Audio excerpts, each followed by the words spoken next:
अस्सलामुअलैकुम। हम अपने सी के नेक्स्ट लेक्चर की तरफ चलेंगे जो कि है डाटा टाइप्स।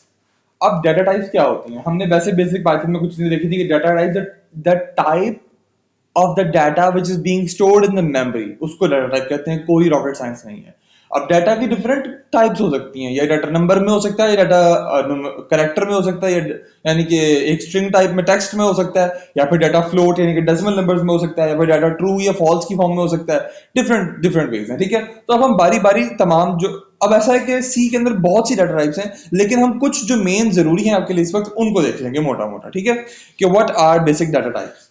सी में कुछ बेसिक डाटा टाइप्स हैं। सबसे पहले हम क्या करेंगे, हमने ये लाइब्रेरीज इंपोर्ट करवाई। लाइब्रेरीज हमने इंपोर्ट कराई सबसे पहले stdio स्टैंडर्ड इनपुट आउटपुट, जो हमारे सिंपल फंक्शन जो इनको जो है वो ऑपरेट कराने में यूज होती है। इसके बाद हम आए, हमने इंक्लूड कराई stdbool.h, ठीक है, और हमने कराई string.h, हमने ये इंक्लूड करवा दी। अब ये क्या है ये हम आगे देखते हैं, ठीक है। सबसे पहले आ जाए जी हम अपने फंक्शन के अंदर, ये देखिए हमने मेन फंक्शन बनाया, उसके अंदर हमने सबसे पहले अपना एक कमेंट दिया कि हम इंटीजर डाटा टाइप को एक्सप्लेन करने लगे हैं, और उसमें हमने सबसे पहले लिख दी अपनी एज। इसके हमने क्या, हम सबसे पहले क्या कर रहे हैं, हमने यहाँ एक इंटीजर डेटा टाइप का वेरिएबल डिक्लेयर कराया, और साथ ही इनिशियलाइज कराया, और साथ ही उसको डिक्लेयर भी कर दिया। हमने क्या किया, हमने एक नंबर, हमने एक ऐसा डाटा स्टोर करना था, एक हमने इस वेरिएबल में, हमने ये वेरिएबल डिक्लेयर कराया, हमने इस वेरिएबल में जो डाटा स्टोर करना था वो नंबर की फॉर्म में था। नंबर यानी कि इंटीजर। सी में नंबर किस डाटा टाइप से डिनोट किया जाता है? सादा नंबर, एक whole number is denoted by the is given is has the data type of integer. ये एक इंटीजर हमने डाटा टाइप इसमें स्टोर करवाना था, तो हमने साथ इसकी डाटा टाइप भी डिफाइन कर दी जो कि थी इंटीजर। और इंटीजर को सी में किस तरह लिखते हैं? इंट आईएनटी करके। एक डाटा टाइप की है कि अगर आपको सादा नंबर, सादी न्यूमेरिक कोई वैल्यू, अगर किसी कोई न्यूमेरिक डाटा जो आपको स्टोर करवाना है, तो आप जिस वेरिएबल में स्टोर करवाओगे वहां पर आप उसकी डाटा टाइप क्या डिफाइन करोगे, यानी कि उस न्यूमेरिक वैल्यू की डाटा टाइप क्या है? इंटीजर। उसको डिनोट कैसे करते हो? आईएनटी, इंट, इस तरह से, ठीक है। अब आ जाते हैं हम इसके आगे फ्लोट पे। बेसिकली अगर आपने कोई एक नंबर जो है, न्यूमेरिक वैल्यू जो है वो आपने एक वेरिएबल में स्टोर करवानी है, लेकिन वो न्यूमेरिक वैल्यू है डेसिमल वाली, यानी कि उसके अंदर डेसिमल पॉइंट शामिल है, तो उसकी जो डाटा टाइप है वो फ्लोट डाटा, इंटीजर नहीं, अब वो फ्लोट डाटा टाइप कहलाती है। तो इसलिए हम उसके लिए जो वेरिएबल डिफाइन कर रहे होंगे, उस वेरिएबल के साथ भी हम डाटा टाइप फ्लोट लिखेंगे, और फ्लोट को डिनोट करने के लिए फ्लोट पूरा ही लिखा जाता है FLOAT।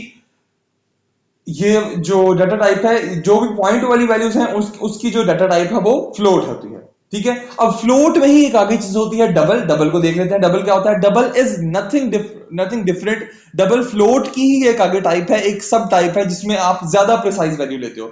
हमने ये फिजिक्स में पहले भी पढ़ रखा है कि पॉइंट के आगे हम जितना दूर जाएंगे, जितना आगे चलते जाएंगे, हमारी वैल्यू उतनी प्राइस इतनी उतनी प्रिसाइज, उतनी प्रिसीजन वाली और उतनी एक्यूरेट होती चली जाएगी, ठीक है। तो अगर आपको एक ऐसा न्यूमेरिक वैल्यू स्टोर करनी है, न्यूमेरिक वैल्यू लेनी है जिसकी प्रिसीजन ज्यादा है, यानी कि पॉइंट के बाद ज्यादा नंबर ले रही है, ज्यादा प्रिसाइज वैल्यू और वो प्रिसाइज रहे, तो उसकी डाटा टाइप आप कौन सी लेते हो? Double. Double is nothing different then float, उसकी सिर्फ प्रिसीजन ज्यादा है, पॉइंट के बाद वैल्यू ज्यादा है, ठीक है। अगर फॉर एग्जांपल हमने ये वैल्यू न्यूमेरिक वैल्यू स्टोर करनी थी इस वेरिएबल में, तो हमने और हम चाहते थे कि ये अपनी मुकम्मल प्रिसीजन के साथ ही स्टोर हो, तो ये हम उसके लिए डाटा टाइप यूज करेंगे डबल, ठीक है। अब हम आ जाते हैं नेक्स्ट अपनी जो है कैरेक्टर डाटा टाइप की तरफ। What is character data type? अब हमने पहले पढ़ा हुआ है कि स्ट्रिंग्स वगैरह में कि अगर आपको कोई किसी भी किस्म का टेक्स्ट अगर स्टोर करना है, तो उसमें आप क्या करते हो? उसमें आप स्ट्रिंग डाटा टाइप यूज करते हो, और आप उसके अंदर चाहे वो आपने एक जो है वो टेक्स्ट का अल्फाबेट लिखना हो, या मल्टीपल कैरेक्टर्स, मल्टीपल जो है वो आपने लिखनी हो, वो उसमें स्टोर करवा देते थे। लेकिन सी लैंग्वेज में ऐसा नहीं है। सी लैंग्वेज में दो चीजें हैं। अगर आप जो कैरेक्टर डाटा टाइप है उसके अंदर ऐसा है कि जो सी है उसके अंदर आपको अगर सिर्फ एक सिंगल कैरेक्टर स्टोर करवाना है, तो आप क्या करोगे? एक सिंगल, अगर टेक्स्ट का सिर्फ एक सिंगल कैरेक्टर है, कोई मतलब कोटेशन मार्क्स के अंदर अगर सिर्फ एक सिंगल कैरेक्टर अगर आपने स्टोर करवाना है कोई भी उस वेरिएबल के अंदर, या आपकी जो सिंगल एक कैरेक्टर है, तो उसकी जो डाटा टाइप है वो कैरेक्टर डाटा टाइप होती है। और इसके अंदर स्ट्रिंग नहीं कहते, इसके अंदर कैरेक्टर डाटा टाइप कहते हैं उसको। और उसको str के बजाय, जिस तरह पाइथन में str करते हैं, उसकी जगह हम सी में उसको char चार करके लिखा करते हैं, ठीक है। इसको डिनोट करते हैं। अगर हमने कैरेक्टर स्टोर करवाना है किसी वेरिएबल में, तो उसकी डाटा टाइप चार हुआ करती है, कैरेक्टर हुआ करती है, ठीक है। और कैरेक्टर को हमेशा इस तरह सिंगल कोटेशन मार्क्स में लिखा जाता है, ठीक है। अब ये वाली बात कि अगर हमने मल्टीपल कैरेक्टर यानी कि पूरा कोई एक वर्ड या सेंटेंस या इस तरह स्टोर करवाना, वो कैसे करना है वो हम बाद में देखते हैं। पहले हम आगे आ जाते हैं अपने बूलियन डाटा टाइप की तरफ। What is Boolean data type? Okay, so Boolean क्या होता है? आपके पास कोई कंडीशन है, ठीक है, कोई स्टेटमेंट है, उस स्टेटमेंट की दो पॉसिबिलिटीज हैं कि या तो वो सही है या फिर वो गलत है, ठीक है।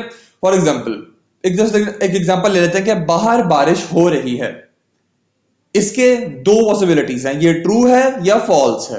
अगर मैं प्रोग्राम से कहता हूं कि बाहर बारिश हो रही है, एंटर, अगर बाहर बारिश हो रही है तो मैं चाहता हूं कि मुझे वो इसका, उसके पास इसका आंसर अगर मैंने पहले से, बाहर बारिश हो रही है, ठीक है, इस चीज का आंसर मैंने उसके पास पहले से स्टोर करना है, तो मेरे पास दो सिचुएशन है, ट्रू या फॉल्स, ठीक है। अब मैं चाहता हूं कि वो मुझे ट्रू दे, बताए कि हाँ हो रही है, तो उसके अंदर मैं ट्रू स्टोर करवा दूंगा। अगर मैं चाहता हूं कि वो फॉल्स है तो मैं फॉल्स स्टोर करवा दूंगा। अब ये क्या है? यानी कि ये एक अलग डाटा टाइप है जो कि सिर्फ हमें बताती है कि आप इस, जैसे एक इंटीजर डाटा टाइप में हमें नंबर मिलता है, कैरेक्टर में हमें एक कैरेक्टर मिलता है, हमें जो है वो फ्लोट में पॉइंट वाली वैल्यू मिलती है। बूलियन में सिर्फ हमें मिलता है द डाटा, जो कि बूलियन, हमें बूलियन डाटा टाइप में का मतलब है वो डाटा जो सिर्फ हमें ये बता रहा था कि हमारी कोई भी गिवन स्टेटमेंट ट्रू थी या फॉल्स थी, ठीक है। तो वैसा डाटा स्टोर करने के लिए, यानी कि ट्रू या फॉल्स को स्टोर करने के लिए हम बूलियन डाटा टाइप यूज करते हैं। और बूलियन डाटा टाइप को आप नोट करते हो बूल से, BOOL से, ठीक है। अब आ जाते हैं, अब ये जो बूलियन है ना, बूलियन को आपका सादा std.io वाली जो लाइब्रेरी है वो इसको डील नहीं करती, तो हमें इसके लिए अलग लाइब्रेरी जो है वो इंक्लूड करवानी पड़ती है, जो कि आपके पास ये वाली है stdbool.h, ठीक है। ये बूलियन के लिए स्पेसिफिकली यूज होती है। अब हम वापस आ जाएंगे अपने नीचे। अच्छा, अब आ जाते हैं हम इस पे कि अगर हमने मल्टीपल अल्फाबेट्स, मल्टीपल कैरेक्टर्स का एक स्ट्रिंग जो है वो स्टोर करवाना है, और टेक्स्ट स्टोर करवाना है जी हमने, वर्ड है, सेंटेंस है, मतलब एक से ज्यादा उसके अंदर जो है वो कैरेक्टर्स हैं, एक से ज्यादा। तो अब हम उसको कैसे करवाएंगे एक ही दफा में, क्योंकि कैरेक्टर डाटा टाइप तो सिर्फ एक को स्टोर कर रहा है हमेशा, ठीक है। आप उसको कैसे करवाओगे? आप करोगे कैरेक्टर, क्योंकि इसकी भी सेम टेक्स्ट है, डाटा टाइप सेम कैरेक्टर ही है, लेकिन now it is not just a single character, it is a list of characters. यानी कि ये देखो, ये एक अलग कैरेक्टर है ए, द एलिस, ये हमने एलिस लिखा हुआ, एलिस में ए अलग कैरेक्टर है, एल अलग कैरेक्टर है, आई अलग कैरेक्टर है, सी अलग कैरेक्टर है, ई अलग कैरेक्टर है। तो हमारे पास what is the string? String is actually nothing but a collection, a list, एक कलेक्शन है, एक लिस्ट है ऑफ कैरेक्टर्स।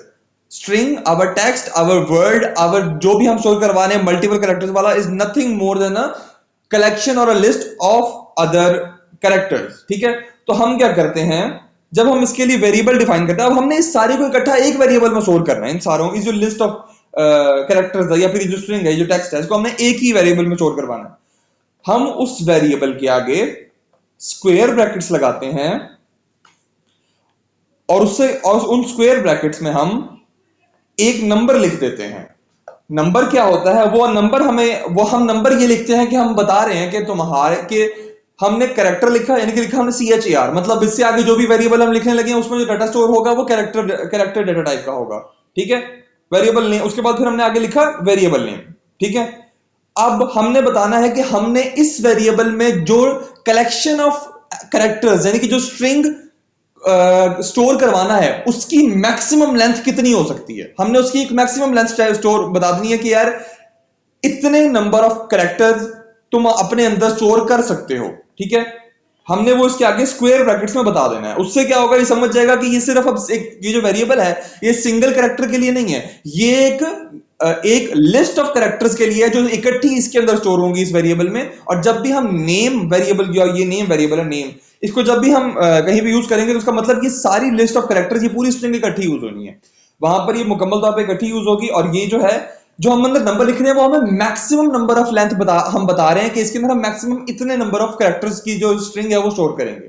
आप मैक्सिमम से कम भी कर सकते हो। फॉर एग्जांपल मैंने यहां पे 20 लिखा, लेकिन यहां पे मेरे पास 1 2 3 4 5 सिर्फ 5 का लिखा हुआ है, तो लेकिन अगर मैं चाहूं तो यहां पर पूरा इसको आगे करके पूरा जो है वो मैं अपनी मर्जी से मैक्सिमम जा सकता हूं 20 तक, ठीक है।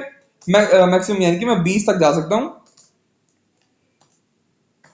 20 नंबर ऑफ कैरेक्टर्स तक।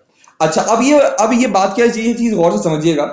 हम जब भी कोई डाटा टाइप जो है वो करवाते हैं, डिक्लेयर करवाते हैं, तो हमारे पास क्या होता है, हर डेटा टाइप के मुताबिक एक specific number of memory blocks जो है वो डेफिनेट है कि ये वाली डेटा टाइप है तो इसके अंदर जो भी डेटा स्टोर होगा वो मैक्सिमम इतने मेमोरी ब्लॉक्स यूज करेगा, ठीक है। तो सी, एज वी हैव टॉक्ड कि सी जो है मेमोरी से डील करती है। तो अगर आप integer value, integer data type का जो कोई भी वेरिएबल डिफाइन करते हो तो वो जाता है पीछे मेमोरी में जाके 32 बिट या इस तरह से specific number of memory block को रिजर्व कर देता है कि अब मैंने रिजर्व कर दिया, जैसे हमने वेरिएबल में बात की थी कि रिजर्व कर देता है, बाद में उसमें डेटा स्टोर करता है। तो हमने अगर इंट से वेरिएबल डिफाइन किया तो वो specific number of data, specific number of blocks को जो है वो रिजर्व कर देगा आने वाले डाटा के लिए, ठीक है। अगर हम फ्लोट यूज करते हैं तो वो एक स्पेसिफिक नंबर को, specific number of memory blocks को रिजर्व कर देगा कि मैं आने वाला डाटा जो है वो यहां रखूंगा, ठीक है। अब डबल आप करते हो यूज तो वो एक ज्यादा, वो फ्लोट से ज्यादा मेमोरी ब्लॉक्स को जो रिजर्व करता है कि प्रिसीजन ज्यादा है, ज्यादा डाटा स्टोर होना है, ठीक है। इसी तरह जब आप करेक्टर यूज करते हो तो करेक्टर, सादा करेक्टर, तो वो एक छोटी सी जो है, छोटा सी जगह मेमोरी ब्लॉक्स में रिजर्व कर देता है कि यार सिर्फ एक करेक्टर आने लगा, मैंने वो स्टोर करना है, ठीक है।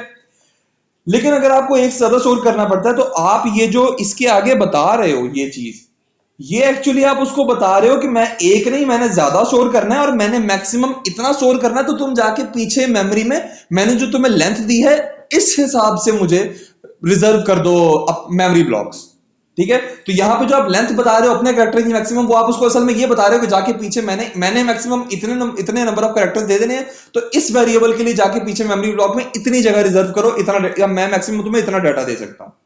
तो इस तरह से जो है आपका ये आप स्ट्रिंग स्टोर करते हो। आई होप ये चीज समझ आ गई होगी। अच्छा, अब हम इसका फॉर एग्जांपल ये प्रोग्राम देख लेते हैं। हमने फॉर एग्जांपल एक इंसान की एज, उसकी हाइट, उसका वेट, उसका जो भी उसको ग्रेड मिला है अपने सब्जेक्ट में वो, और वो पास हुआ है या नहीं हुआ, ही पास्ड या is passed, that person passed, ये वाली स्टेटमेंट का आंसर है कि ट्रू या फॉल्स है, ये स्टोर किया। इन सब वेरिएबल्स में बारी बारी हम देख सकते हैं। और साथ हमने उस इंसान का नाम स्टोर कर दिया। For example let's change the name here, we can change the name to anyone, ठीक है। मैंने यहाँ पर नेम चेंज कर दिया। अच्छा, फॉर एग्जांपल अगर मैं यहाँ, ठीक है, मैंने यहाँ पर नेम ये चेंज कर दिया, एज अ सेड मैक्सिमम बता दिया, लेकिन आप थोड़ा भी शोर कर तो चल जाएगा। ये मैंने कर दिया। अब हम कराएंगे इनको प्रिंट। प्रिंट कैसे करवाना है? सबसे पहले मैंने अगर नेम प्रिंट करवाना है, अब जाहिर सी बात है नेम जो है हमारा स्ट्रिंग है।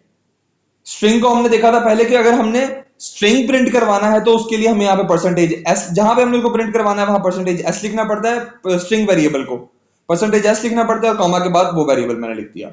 इसी तरह अगर हमारे हमने एज प्रिंट करवानी है, एज, और अगर हमने उसके लिए वो डिजिट है तो हमें उसको परसेंटेज डी लिखना पड़ेगा, आगे बैक स्लैश एन लगा दिया ताकि अगली चीज जो है न्यू लाइन में चली जाए।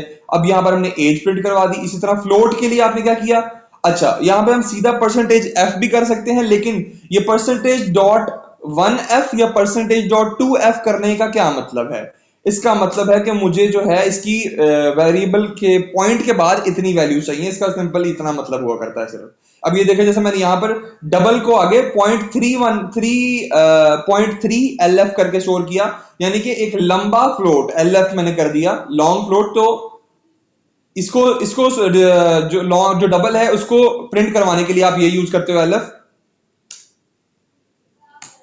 ठीक है। ये आप लॉन्ग फ्लोट एल एफ, आप लॉन्ग फ्लोट यूज करते हो, डबल को शो करवाने के लिए, डिस्प्ले कराने के लिए, प्रिंट करवाने के लिए एल एफ यूज करते हो। सिंपल परसेंटेज एल एफ भी लिख दोगे तो हो जाएगा, लेकिन मैं चाहता हूं कि मुझे पॉइंट के बाद 3 वैल्यूज तक की प्रिसीजन दे, तो मैंने 0.3 लिख दिया पहले, ठीक है। इसके बाद अगर मैं चाहता हूं कि मेरा ये जो ग्रेड है सिंगल एक कैरेक्टर ये वाला प्रिंट हो, तो मैं क्या चाहूंगा, ग्रेड, ये मैंने नॉर्मल अपनी यहां तक लिखा। मैंने जहां प्रिंट करवाना वहां मैंने लिखा परसेंटेज सी कैरेक्टर के लिए, और आगे मैंने वो वेरिएबल दे दिया। आई होप पिछली वीडियो से ये तो पता ही होगा कि किस तरह से आपने जो है वो प्रिंट करवाना है इनको। अच्छा, और अगर मैंने परसेंटेज बूल, अगर मैंने बूलियन को करवाना है, अब बूलियन में आपके पास स्टोर हुआ है ट्रू या फॉल्स। अब लेकिन जब ट्रू या फॉल्स का प्रिंट करवाते हो तो वो तब एक्ट करता है एज अ स्ट्रिंग, TRUE या फिर FALSE, ठीक है। उसको जब आप करवाना चाहते हो, ठीक है, तो आप वहां पर इसको जो है बूलियन को परसेंटेज एस से डिनोट करते हो। अब यहां पर आपने इसको डिक्लेयर कर दिया है ट्रू है, तो आप यहां पर अगर इस सब की जगह सिर्फ इस सब को हटा के सिर्फ इस पास्ट भी लिख दोगे तब भी आपका प्रोग्राम आराम से रन हो जाएगा, ठीक है। अब हम इसको रन करते हैं। As we can C,